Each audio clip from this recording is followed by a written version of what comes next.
Paz do Senhor, meus irmãos. Vamos iniciar daqui a pouquinho a nossa live. Toda sexta-feira, Novas de Alegria da Serra Gaúcha. Nós vamos falar ainda sobre o tema da sexta-feira passada, onde iniciamos um diálogo sobre céu e inferno, tentando definir esses dois lugares de forma bíblica. E eu peço aos irmãos que puderem, se for possível, compartilhar, a fim de que um pouco da palavra de Deus chegue a mais pessoas, a mais corações, a mais lares. Então você possa estar compartilhando. Gente, o assunto hoje é forte, é céu e inferno. Vocês sabem que falar do inferno, falar de juízo, falar dessas coisas, não é? Às vezes não dá muito ibope, vocês sabem disso, né? Mas também o lado bom é que tem muita gente que gosta e quer saber e quer se aprofundar nesse tipo de coisa aí, tá? Talvez a gente iniciar aí com uma recapitulação, uma introdução da live passada, não é? Falar do céu e do inferno, da criação de Deus, céu e inferno. Céu é destino para o homem, inferno não foi criado como destino para o homem, né? O céu ele tem as moradas do Pai preparado, como o Senhor Jesus disse no Evangelho de João, capítulo 14. Ele disse: na casa do meu Pai há muitas moradas. Então o céu ele já foi criado com esse fim, já prevendo o resgate, a redenção do ser humano que pecou. E o pecado em si já é a própria morte, porque o pecado, né, o apóstolo Paulo disse que nós estávamos mortos no pecado. Então, a condição do pecado já é uma condição de morte, né, no sentido de separação de Deus, não é? No sentido do afastamento de Deus, que a Bíblia diz em Isaías 59:2, que o pecado faz a separação entre o homem e Deus. Mas, em contrapartida, o inferno não. O inferno não foi criado para o homem. A Bíblia diz que o inferno foi criado para o diabo e seus anjos. Então, eu acho que o ser humano ele se interessa por esse assunto de céu e inferno porque fala, na verdade, de eternidade, vida após a morte. Não é? Porque se há um tabu ainda para o ser humano é falar sobre a morte. Quem quer falar sobre morte? Quem quer pensar que está morrendo desde que nasceu? Não é? Nós começamos a viver a morte desde o nosso nascimento. Mas quem quer parar para pensar nisso? Então, a gente pula alguns capítulos dos assuntos da nossa vida e a gente já vai lá para o outro lado para tentar entender e talvez ter alguma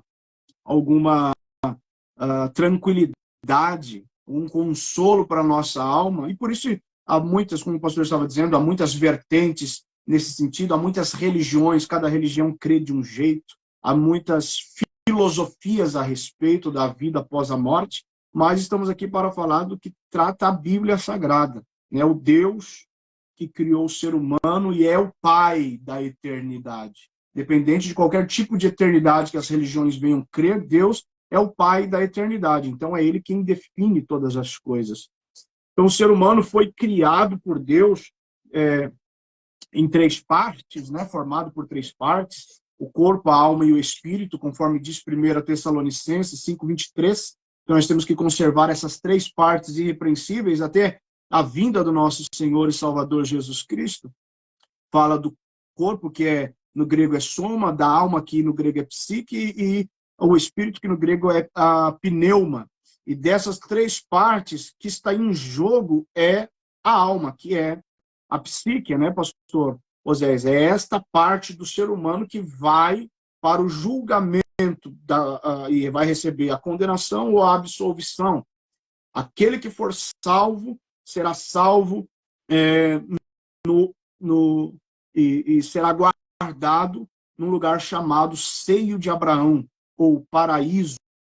E aquele que for condenado irá para um lugar chamado Hades, ou Seol. no Antigo Testamento, mas esse Hades, este Seol, ainda não é o inferno no sentido de condenação eterna. E o seio de Abraão ainda não é o céu pleno de Deus. Vamos colocar que o seio de Abraão e o Hades são lugares temporários. Quem está no seio de Abraão aguarda a ressurreição e o arrebatamento da igreja para se unir com o Senhor Jesus nos ares, para depois, então, entrar mais adentro nas regiões celestiais, mais adentro do que o terceiro céu, o seio de Abraão, o paraíso. E aqueles que estão condenados estão aguardando no Hades, esperando a ressurreição dos mortos, então, em duas ocasiões diferentes, distintas, com mais de 1000 anos de separação entre uma ocasião e outra, para a condenação eterna, que então irá para o inferno, que não é o Hades, mas é o Guiena, né? O lago de fogo e enxofre. Então, o Hades é temporário, o Guiena é a parte eterna, é aquele que vai realmente ser o lugar daqueles que estarão condenados eternamente. Então, é simplificadamente isto que vai acontecer, pastor Oséias. A maior parte das perguntas, pastor Odair, é justamente isso que a turma fala. Por exemplo, é isso que o pessoal pergunta. Então, pastor, se na vinda de Jesus os mortos ressuscitarão primeiros, né? Geralmente eles falam isso. Então, nós estaremos sim, ou seja, quem partiu para a eternidade, ele está num lugar aguardando esse momento, porque esse momento vai ser um momento muito especial. Os que estiverem vivos, né? Os que estiverem vivos, a palavra de Deus nos diz que serão arrebatados. A palavra arrebatamento, arrebatados, é arrancado com força. E aí, então, os que estiverem nesse descanso, seja que Jesus fez a comparação, né, no seio de Abraão, então é justamente aí o ponto que a gente entende, né? Entende essa questão. Então, o senhor explicou muito bem. Eu aprendi que, né, não estão totalmente no inferno e nem tampouco naquela glória que é a promessa de Deus, né? Estão aguardando que o tempo de Deus se passe para que isso aconteça. Seria isso? Exatamente, pastor Zé, exatamente. Os que estão salvos, aguardando e não dormindo, e não estão inconscientes, estão acordados, conscientes, esperando o grande dia, descansando. A Bíblia diz que eles estão descansando. Este descansando não significa que estão dormindo, que estão em redes lá, aguardando um sono profundo. Este descansando significa que eles já estão usufruindo do gozo eterno que haverá no céu. Quando a Bíblia diz que lá as lágrimas serão enxugadas e não haverá mais dor, não haverá mais pranto, não haverá mais morte, não haverá mais sofrimento. Nesse sentido, eles já estão descansando, já desfrutando dessa plena paz e deste santo gozo, né? Então, mas eles estão conscientes, aguardando o evento chamado arrebatamento da igreja. Como o senhor mencionou, rapto, né? Sequestro, harpazo no grego, né? Tirar com violência, exatamente porque o Senhor Jesus vai tirar a noiva dele de uma condição inviável aqui na Terra. Eu sempre digo que quando ficar inviável a vida aqui na Terra, Jesus tira a igreja dele e deixa o mundo se virar com o mundo.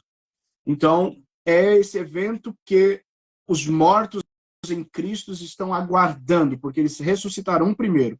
Os salvos, desde Adão até o dia que antecede o arrebatamento, ou no dia do arrebatamento, que a pessoa morrer salva, os mortos em Cristo, os mortos salvos, ressuscitarão primeiro. E nós, os que ficarmos vivos, se formos privilegiados, né, de ser a geração do arrebatamento em vida, então nos encontraremos com o Senhor Jesus nos ares. E aí iremos para dentro, mais adentro das regiões celestiais. São níveis, né, de progresso conforme os eventos vão acontecendo. Isso será no céu, bem como também será nas partes baixas. Porque a Bíblia diz, pastor Oséias, veja bem, um versículo em Provérbios, veja bem, Provérbios capítulo 15, versículo 24, diz assim, olha, eu já vou ler para a gente ganhar tempo. Provérbios 15, 24. Para o entendido. Isso aqui é para o entendido. Quem é o entendido? Aqueles que dão ouvidos à palavra de Deus. Quem dá ouvido à palavra de Deus se torna um entendido, porque a palavra de Deus é a sabedoria. Para o entendido, o caminho da vida leva para cima. Olha só. Para que se desvie do inferno que está embaixo. Então, as coisas celestiais, elas são elevadas. É por isso que o apóstolo Paulo diz à igreja de Colossos, né? Olhai para cima, buscai as coisas que estão de cima. Então, ele está se reportando ao céu. E a gente sabe que o inferno é inferior. Não, isso não quer dizer que está no centro, né? Como dizem, né? No centro do globo terrestre, porque o inferno não está recluso a um ambiente físico, é um ambiente espiritual, não tem nada a ver com o planeta. Tem pessoas que dizem que estão abrindo aí cratera e estão ouvindo urros de demônios, como se demônios estivessem no núcleo da Terra preso a um fogo físico, né? Então, as coisas estão saindo do controle no entendimento do ser humano. Eu digo que a humanidade está evoluindo na ciência e involuindo na consciência. Mas a igreja precisa continuar estudando a palavra de Deus para não cair nos contos da carochinha, para não cair nas tradições, né, nas tradições religiosas. Nós estamos em um outro patamar de teologia. Precisamos aprender a Bíblia e somente a Bíblia. Nenhuma tradição pode ser colocada em pé de igualdade das Escrituras. Nenhuma literatura pode ser colocada em pé de igualdade das Escrituras. Se alguma tradição diz o que a Bíblia não diz, exclua a tradição. Se alguma literatura diz o que a Bíblia não diz, exclua a literatura. Nós precisamos entender que é a palavra a verdade absoluta, por mais que agora o mundo diga que não existe verdade, muito menos verdade absoluta. Então nós ficamos com a palavra de Deus. E a palavra de Deus diz que o inferno é o lago de fogo e enxofre, é o destino final. E quem vai inaugurar, pastor Oséias, o lago de fogo e enxofre, será o anticristo e o falso profeta. A Bíblia diz que eles vão inaugurar o inferno. O inferno não tem ninguém ainda. Ninguém está no inferno. Quem morreu sem Jesus está no Hades. Como eu disse na live passada, é uma prisão preventiva. Está na cadeia, mas não está no presídio. Está aguardando o julgamento.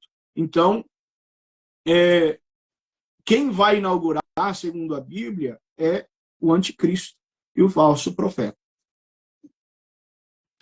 Pastor, uma coisa muito importante também que nós observamos, que a Bíblia, sendo um livro de regra prática, não sendo um livro místico, né, muita gente não crê. Só que é o seguinte, as pessoas que às vezes aderem outras ideologias, de outras religiões, aquela coisa toda, né, acreditam de uma forma.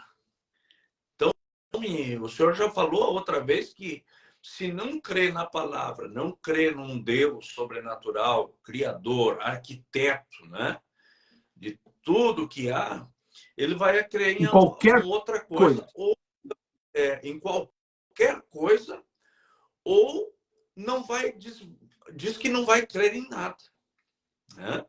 Então, nós temos também os ateus que dizem que não creem em nada, né? Mas eu tinha um amigo que dizia que era ateu. E esse meu amigo, pastor, ele dizia que era ateu e tal. E outros também que diziam que era ateu, mas que um dia foram viajar.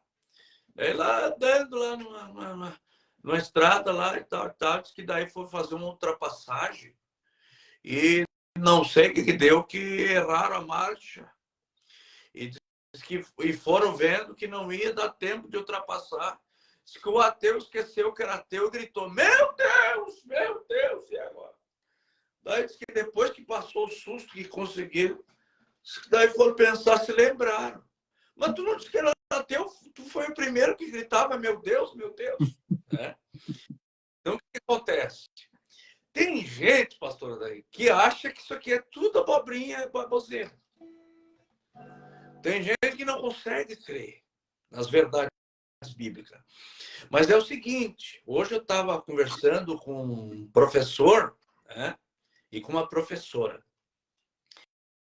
E eles, nas escolas, eles têm que ensinar, né, a mitologia grega. Né? E a mitologia grega ensina do Deus, o Deus Zeus, como é que é o nome do Deus? E tal, e aquele contexto histórico, o que a gente aprende com isso? Que se não crer na ideologia que a palavra do Senhor está apontando, ensinando, o que Cristo ensinou, porque a palavra também é um livro também que viaja e navega na história. Né? Se nós for lá para o livro de Gênesis, quantos mil anos antes de Cristo, né? Ali está. Então, o que acontece? Tudo esse negócio de céu, inferno, seio de Abraão, né? Que hoje o inferno não tem ninguém no inferno, mas que vai ter.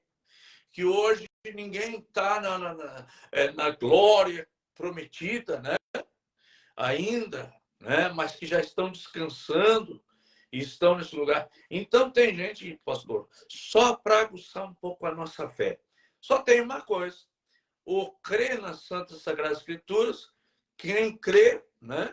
E quem não crê, também Deus não vai forçar ninguém a crer. Pegar alguém pelo pescoço e fazer crer e aí na marra.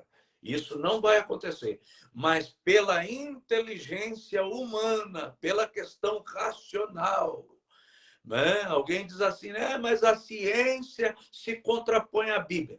Quando a ciência não está tendenciosa a algum lado, a ciência não se opõe à Bíblia. Pelo contrário, a ciência, né, corrobora já o que a Bíblia já vem dizendo, e a Bíblia também corrobora a ciência. Então, minha gente, só para deixar um pouquinho mais apimentado o nosso assunto, né? Ou cremos na palavra, ou... Pastor, muito obrigado, porque eu já falei muito, né? O senhor continua aí. Duas coisas interessantes. Falar de ateísmo e ciência, né? Primeiro, falar da ciência, como o senhor bem colocou, ela corrobora a palavra de Deus. E a ciência não é e nunca foi contra a Bíblia. Cientistas o são. A ciência não. Mas há uma grande parte de cientistas cristãos que a academia não dá voz. Então, é verdade. Dá a impressão que todos os cientistas são ateus e agnósticos. Não. Há milhares. No Brasil, há centenas de cientistas cristãos e muito bons cientistas. Então, cientistas se opõem, muitas vezes, a Deus, a fé e a religião ou a palavra. A ciência não. Tudo que a ciência faz corrobora com as escrituras, bem como a arqueologia. Enquanto, como disse certo escritor, que cada buraco que é aberto lá no Oriente, um ateu é sepultado no Ocidente. Porque cada buraco que se abre no Oriente se comprova algo que a Bíblia falou. Então, o buraco se abre no Oriente, o ateu é sepultado no Ocidente. Falar do ateísmo, ou dos ateus, o nosso respeito à possibilidade deles acreditarem e pensarem da forma que quiser. Mas o ateísmo, pastor, é uma das maiores formas de autossabotagem. O ser humano que diz que não há Deus, primeiro que a Bíblia diz que é o nécio que diz isso, não é o entendido. E todo ateu se diz ser intelectual pelo racionalismo. Mas a Bíblia diz o contrário, que quando se diz que não há Deus, não é intelecto, é necessidade, é falta do intelecto.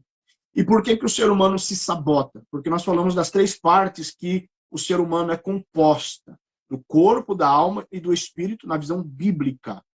E a Bíblia diz que o Espírito Santo, ele se comunica, ele testifica com o nosso espírito. Ele testifica com o nosso espírito. Ou seja, o nosso espírito, essa parte, esse tomo dentro da tricotomia, essa parte é o elo de comunicação com Deus. O Espírito Santo se comunica com o homem, que o homem é filho de Deus. É isso. O Espírito testifica com o nosso espírito que somos filhos de Deus. Não é isso que diz a Bíblia? Então, todo ser humano tem dentro de si a ciência que ela é filha de Deus. Todo ser humano tem dentro de si a ciência que ele é um filho de Deus, porque o Espírito Santo diz no espírito dessa pessoa, todo ateu pode não crer em Deus, mas ele tem um espírito. E o espírito dele sabe que ele é um filho de Deus. Filho no sentido de criação. Filho no sentido de que tem um genitor divino, que nós somos criados do pó da terra. Então, quando o homem diz que não crê em Deus, ele está se auto-sabotando. Ele está se prejudicando a si mesmo e a mais ninguém. E outro ponto importante é entender que a pessoa, crendo ou não, não a livra do que está por vir.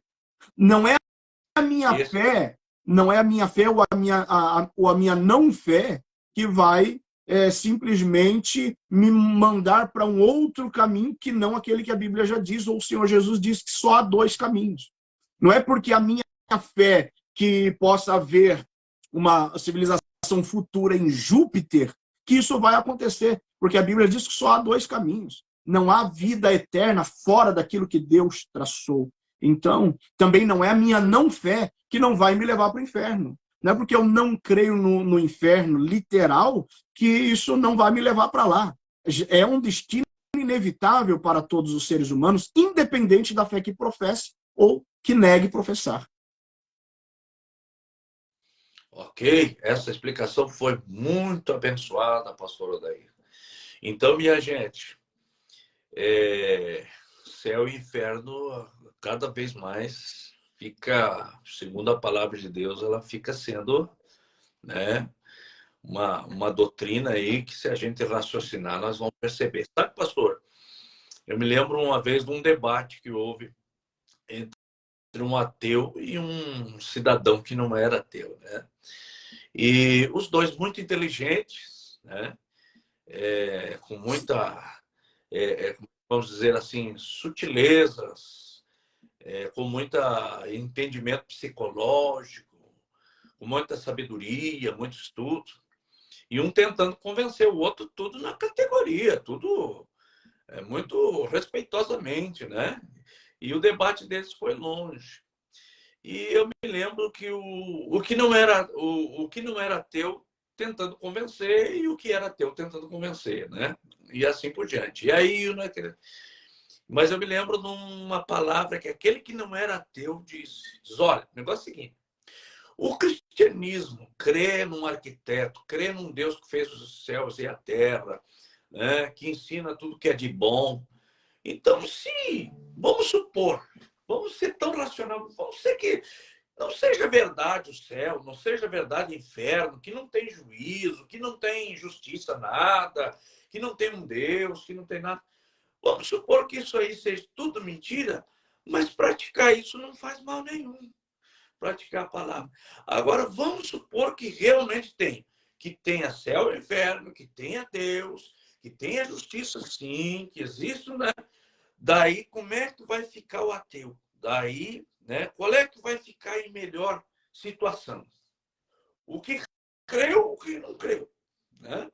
Então, isso é uma coisa de se pensar. E a cada vez mais nós observamos. E uma coisa que eu quero deixar bem claro, que eu aprendi hoje aí com o senhor, é que quando a ciência não é tendenciosa, ela não entra em conflito com a Bíblia, como se estão dizendo por aí. Engraçado que se fala tanta asneira.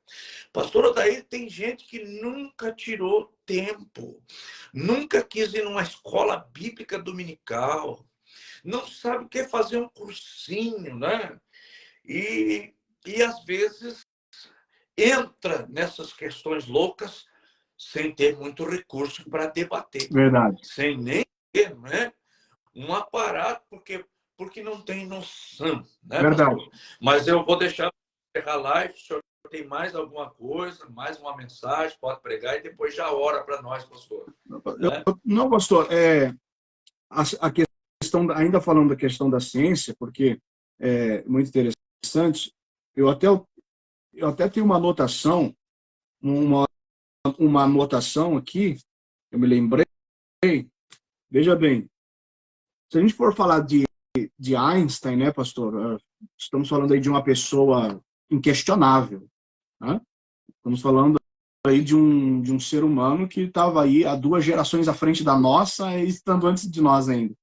Que são pessoas iluminadas por Deus, com intelecto sobressalente, e a gente sabe que ele é a pessoa que conseguiu contrariar algumas coisas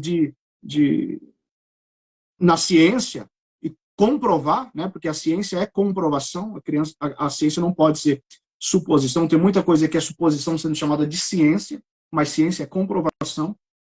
Então, Einstein, ele é o que descobriu, o que inventou, que criou a teoria da relatividade, né? Cuja fórmula é energia igual a massa vezes a velocidade da luz ao quadrado, né? E igual a mc ao quadrado. Então, ou seja, a energia, para que ela se... a energia que a gente quer ver, né? Ela é igual a massa multiplicada pela velocidade da luz ao quadrado. Quer dizer, o ser humano não consegue replicar a velocidade da luz. Agora, a velocidade da luz ao quadrado, se a luz viaja, né, 300 mil quilômetros por segundo, 300 mil quilômetros por segundo, você vai fazer isso ao quadrado 300 mil vezes 300 mil. Né? Isso é incalculável, isso para nós é ininteligível, né? É imensurável. Então, isso é energia. É isso que Einstein está dizendo. Energia é isso. Energia é igual a massa multiplicada pela velocidade da luz ao quadrado. Se você pegar a massa e lançar ela a essa velocidade que ele está dizendo, vai se transformar em energia. Vai se transformar em energia. Agora, o que Deus fez? Isso aqui contraria alguma coisa a palavra? Isso aqui muda alguma coisa nas Escrituras? Óbvio que não. Óbvio que não, porque Deus, inclusive, fez o contrário. Porque o homem pode fazer da massa energia. Quando nós queimamos alguma coisa que se torna fumaça, é matéria se tornando energia. Pelo calor, se a gente faz energia. Agora, pega a energia e faz massa que eu quero ver. Pega a energia e faz massa que eu quero ver. E foi isso que Deus fez. Porque a Bíblia diz que Deus criou tudo do nada. Não havia nada e Deus criou tudo. Ou seja, ele pegou da energia que ele mesmo criou e formou a matéria, pastor Oséias. E nós somos energia e nós somos matéria. Nós somos espírito, alma e corpo. Não é? Então, a ciência ela vai estar sempre abaixo do poder de Deus e sempre comprovando algo que Deus fez, sempre glorificando a Deus. Então, esse mito secular que ciência e Bíblia não se entendem, se confundem e às vezes até se confrontam, é uma mentira secular, é uma mentira propagada pela mídia. Isso tem um propósito. Que, na verdade, os cientistas cristãos não têm voz na academia. Né? Os seus trabalhos, as suas teorias, as suas teses não vão para a internet, eles não deixam. Eles são boicotados. Mas a ciência ela está comprovando todos os dias a Bíblia, bem como a arqueologia. Então, em se tratando, pastor Oséias, de céu e inferno, Jesus... Eu não sei se na próxima sexta já vai ser outro assunto, então eu encerro dizendo assim, olha, Jesus disse que nós temos uma morada, nós temos moradas na casa do Pai. Ele está falando para a sua igreja, e então a Nova Jerusalém é a morada da igreja. A igreja vai morar na Nova Jerusalém, né? Mas tudo se fará novo e não haverá mais essa terra, não haverá mais esse céu, novos céus e nova terra se formarão, então não haverá mais divisão, o mundo físico não haverá mais, os céus, esse universo, que tem pessoas que ainda pensam que tem vida lá fora, a Bíblia diz que Deus vai enrolar com um pergaminho, vai guardar lá nos arquivos dele, acabou essa história, isso só foi para revelar a glória dele, haverá novos céus e nova terra, ou seja, a dimensão espiritual será uma só. A igreja viverá casada, né, como esposa do Cordeiro pela eternidade na Nova Jerusalém, regendo todas as coisas. Então, aí viveremos na plenitude da glória de Deus. E aqueles que morreram sem Cristo, no tempo determinado, num tempo chamado juízo do grande trono branco, né, haverá então a ressurreição dos mortos, a segunda ressurreição, que é a ressurreição dos mortos para a condenação. Daniel, capítulo 12, versículo 2, fala a respeito disso. Daniel já falava a respeito disso. Das duas ressurreições. Uns vão ressuscitar para a vida eterna e outros vão ressuscitar para a vergonha eterna. Por mais que ele diga isso num versículo só, esse versículo tem que dividir, pelo menos ele, em 1000 anos de história. É para se cumprir uma coisa e depois se cumprir outra. E daí, pastor Oséias, esses que ressuscitaram para a condenação eterna, então irão para o lago de fogo e enxofre, que é o vale, né, uma figura do vale de Inom, que ficava ao norte de Jerusalém, que era onde, uma vez no Antigo Testamento, inclusive reis de Israel queimavam filhos ao Moloque, né, ao deus Moloque. Então esse lugar ficou um lugar muito profano, terrível para o povo de Deus, e ali então começou a se acumular lixo, muito lixo, não é? E se formou, de fato, um lixão, onde eles queimavam todo o lixo da cidade de Jerusalém para não contaminar a cidade, levava para lá, e por isso que a Bíblia diz que o fogo do Vale de Inom não se apaga. Então, ali se queimava cadáveres de animais, cadáveres de indigentes, inclusive, né, de leprosos, enfim, toda sorte de lixo se queimava ali, o fogo não se apagava. Então era um lugar que ninguém queria ir, era um lugar terrível, mal cheiroso, né, quente, de longe já era quente. Então o inferno foi comparado a isso, né? O Vale de Inom é uma figura, é um tipo do inferno. E o pastor falou do Hades, né, e falou aí da mitologia grega, que os professores têm que ensinar, mas não é de todo ruim, pastor, porque muito do que se diz na mitologia grega tem um comparativo também, muitas vezes. Claro que só precisa ter um bom filtro, porque, por exemplo, Hades é um deus grego.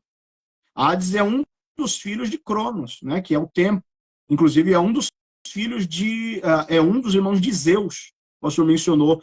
E Hades, então, é um dos filhos de Cronos, e pela sua índole foi rebaixado e ficou, então, nas partes baixas da terra como um castigo, né? Como um castigo.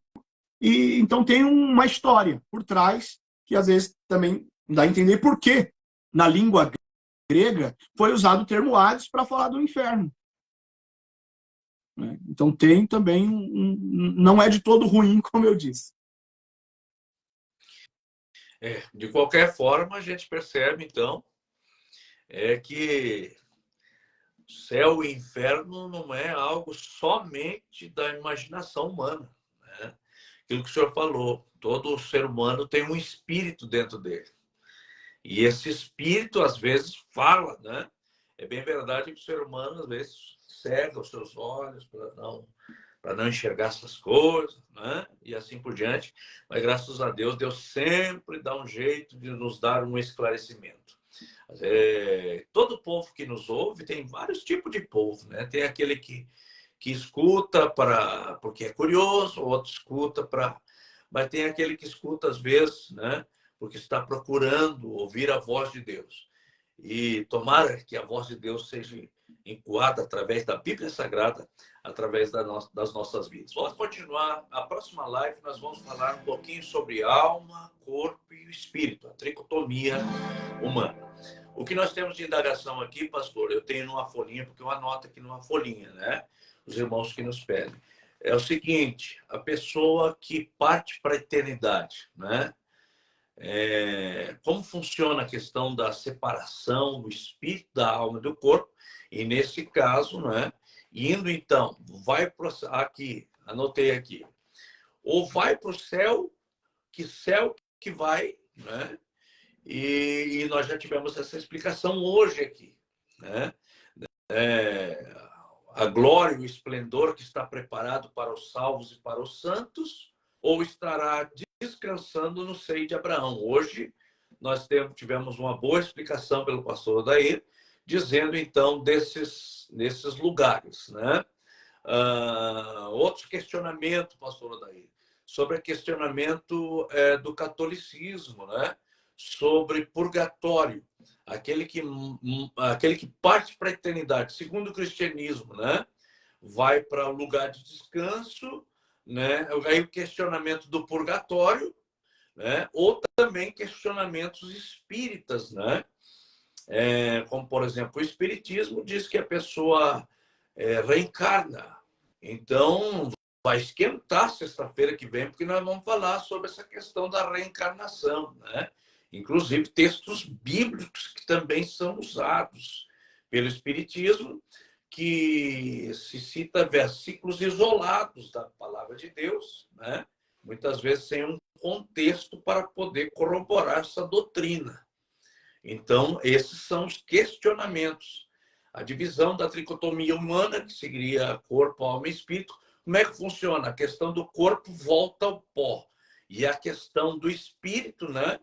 Então, não tem que falar, pastor, daí, né? Sim. Essa questão Sim. mais é sempre alertando os irmãos que nos acompanham. Se você tiver alguma pergunta aí, você pode perguntar. Porque se eu e o pastor Odair não souber responder, nós vamos estudar uma semana, depois nós voltamos com a resposta. Verdade.